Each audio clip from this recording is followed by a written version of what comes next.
entrevista. Depois de Beatriz Bracha, temos o caríssimo Luiz Rufato, que vai nos falar, sobretudo, numa curta entrevista sobre o poder transformador da literatura, um tema que eu quis abordar hoje com o Luiz Rufato.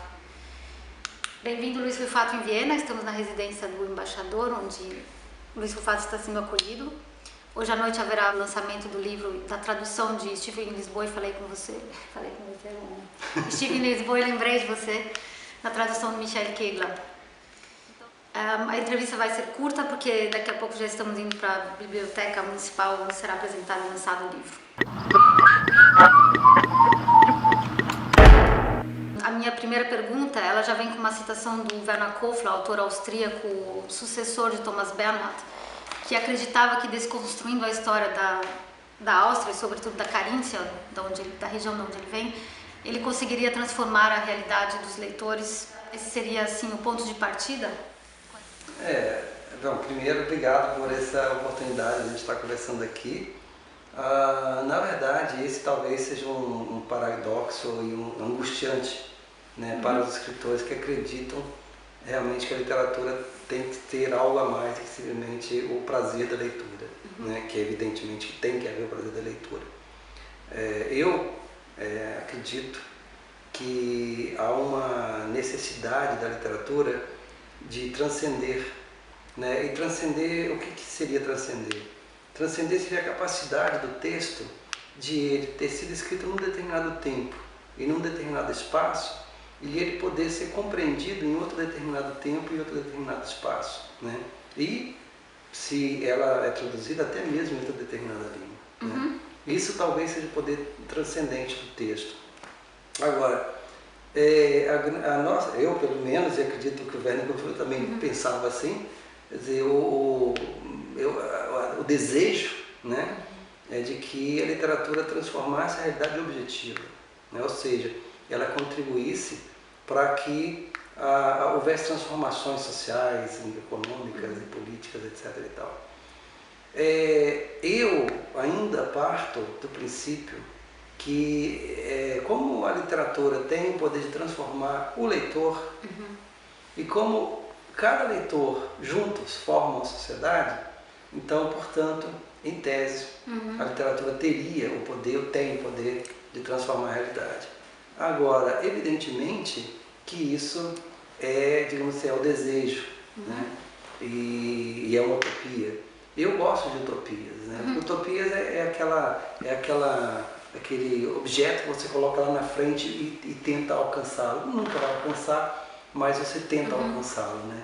Então, eu acho que esse paradoxo de saber que você não consegue transformar a realidade, você quer transformar a realidade, ele pode ser ao mesmo tempo frustrante, mas ele pode também ser motor, né, do próprio escritor.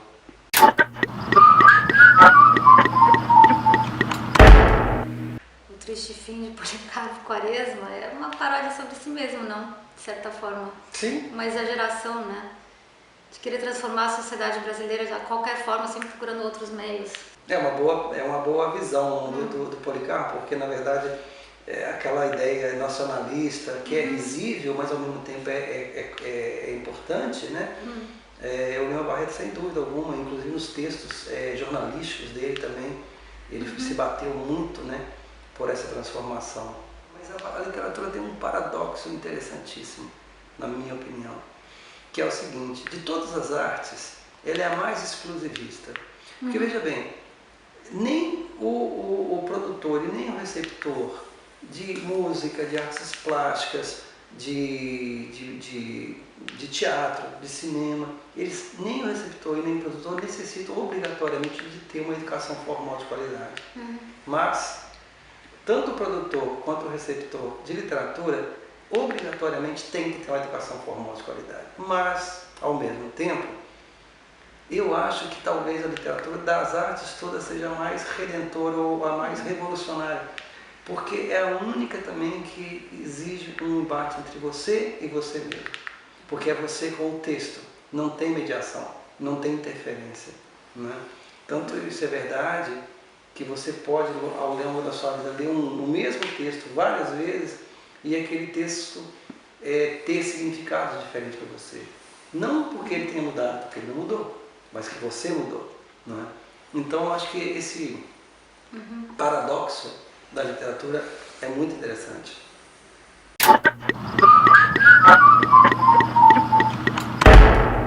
Bom, voltando ao assunto, ao tema do poder transformador da literatura, eu queria saber de você, Luiz, como é que você relaciona assim, o fazer estético com essa utopia de transformar a realidade através da literatura? Então, na verdade, Marina, para mim, política e estética são a mesma coisa. Quando quando você opta por uma determinada forma, opta por um determinado tema, opta por querer discutir determinados assuntos, na verdade você está fazendo uma escolha política, né? E então eu acho que ou mesmo quando você acha que você não está discutindo política, você está discutindo política. Política no sentido, evidentemente, amplo. Sim, somos todos pessoas políticas. Exatamente. Então, dentro desse conceito, quer dizer, para mim, a minha escolha estética é uma escolha política. Pensar que, de alguma maneira, eu estou ansiando por também participar de transformação social é uma questão estética. A tal ponto que, por exemplo, por que eu, na verdade, escolhi o tema que eu escolhi? Eu escolhi o tema que eu escolhi porque é o tema que está mais próximo dos meus interesses particulares.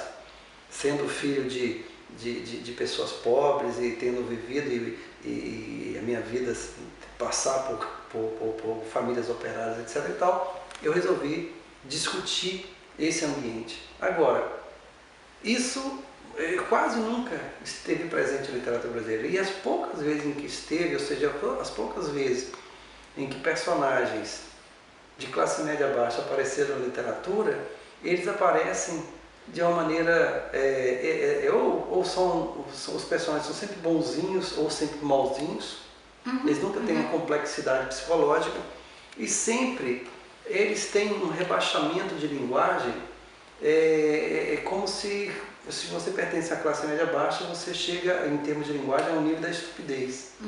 Então, eu quis, e foi intencional, evidente, por isso que é uma escolha estética, uma escolha política, eu quis exatamente falar e discutir paisagens de classe média baixa, personagens de classe média baixa, temas de classe média baixa, mas usando da complexidade psicológica, da complexidade estrutural de linguagem para discutir esse assunto.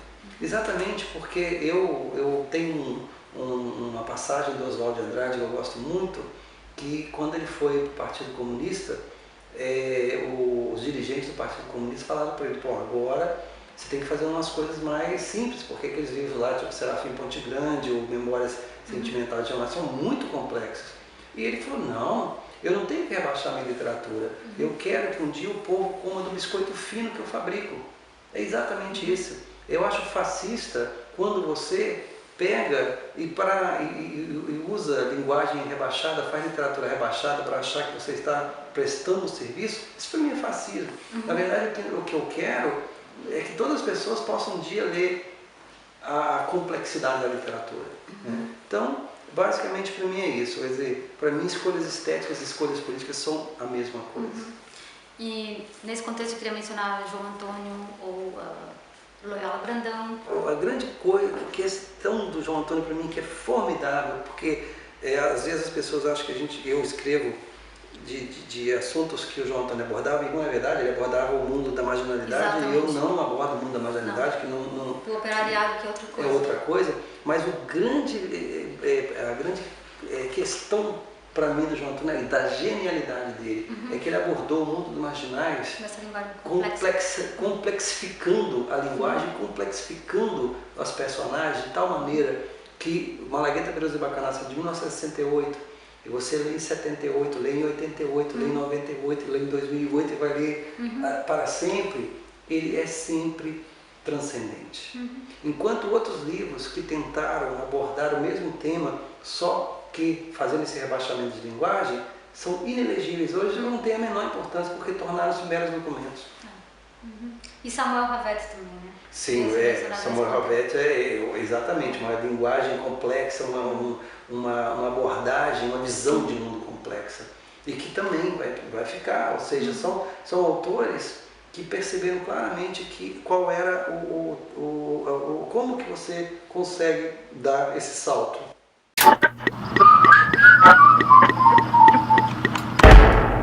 Como é que é, então, quando você não está em viagem, quando você não está organizando coletâneas de contos ou apoiando autores e autoras, como é que é o seu processo criativo, como você escreve? Onde dá e quando dá. Então eu posso escrever em aeroporto, eu posso escrever em hotel, eu posso escrever, enfim, em vários lugares. E eu não tenho, a única coisa que eu não tenho realmente é aquela coisa que chamam eu dei um branco, essas coisas eu não tenho. Porque como é minha profissão, eu tenho que trabalhar, então não tenho me dar o luxo de ter brancos essas coisas todas. Carlos Drummond, ele fala o reino das palavras, né? Penetra surdamente no reino das palavras. E eu queria saber do que é feito esse reino das palavras. É só desse mundo que você vivenciou ou tem outras influências de leitura?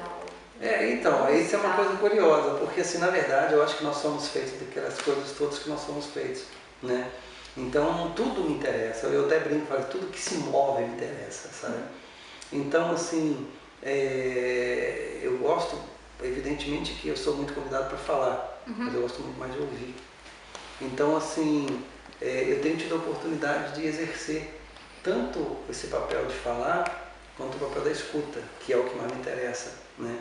E penetrar no reino das palavras, exatamente é você tentar fazer com que o seu corpo seja uma página em branco, sabe, que vai sendo escrita, porque eu acho muito mais importante você participar da vida do país e tentar modificá-lo do que só escrever. Eu não quero ser um escritor de gabinete. Muito obrigada, Luiz. Eu que agradeço, Marina. E agradeço também ao Fernando, que está lá atrás da câmera.